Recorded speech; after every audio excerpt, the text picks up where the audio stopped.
Le Code des obligations prévoit et réglemente 7 formes de société que l'on peut distinguer en société de personnes, SS, SNC, SC, et société de capitaux, SA, SCA, SARL, COP.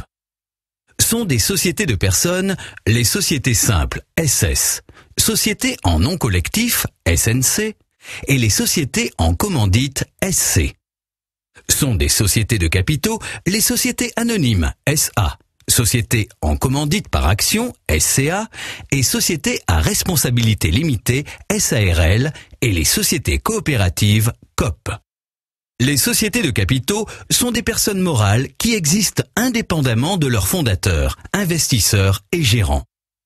Ont la personnalité juridique les SA, SCA, SARL, COP. N'ont pas la personnalité juridique les SS, SNC, SC. La société simple est, comme son nom l'indique, la forme la plus simple de la société de personnes. Il s'agit d'un contrat par lequel 2 ou plusieurs personnes conviennent d'unir leurs efforts ou leurs ressources en vue d'atteindre un but commun. Article 530-551 CO. Négativement, la société simple peut être définie comme la société n'offrant pas les caractères distinctifs d'une des autres sociétés réglées par la loi. Article 530, alinéa 2 CO. Par qui est juridiquement représentée une société en commandite? La société est représentée par l'associé ou les associés indéfiniment responsables, conformément aux règles applicables aux sociétés en nom collectif. Dans la société en commandite, Marc est l'associé indéfiniment responsable et Louis le commanditaire. Indiquez comment Marc et Louis sont considérés. C'est tout à fait exact. Vincent, Florent, Mathieu et Christophe désirent fonder une SA en Suisse dont le but est la vente de CD et de DVD de chanteurs français.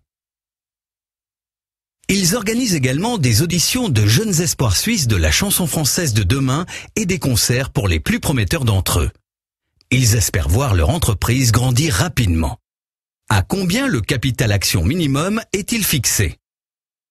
Selon l'article 621 CO, le capital minimum doit être de 100 000 francs.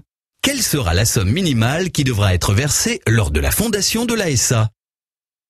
Selon l'article 632 alinéa 2 CO, un montant minimum de 50 000 francs doit être couvert par les apports effectués. Plusieurs de vos amis fondent une SA. Les bureaux de cette nouvelle société sont à Gland. Vos amis vous demandent conseil. Où doivent-ils inscrire leur SA ? La société doit être inscrite dans le registre du commerce de son domicile, soit à Gland. Quel nom peut avoir cette SA ? Cochez toutes les possibilités. La forme juridique doit obligatoirement figurer dans le nom de la société, SA ou en entier. Le nom d'une ville, d'un canton, n'est pas autorisé.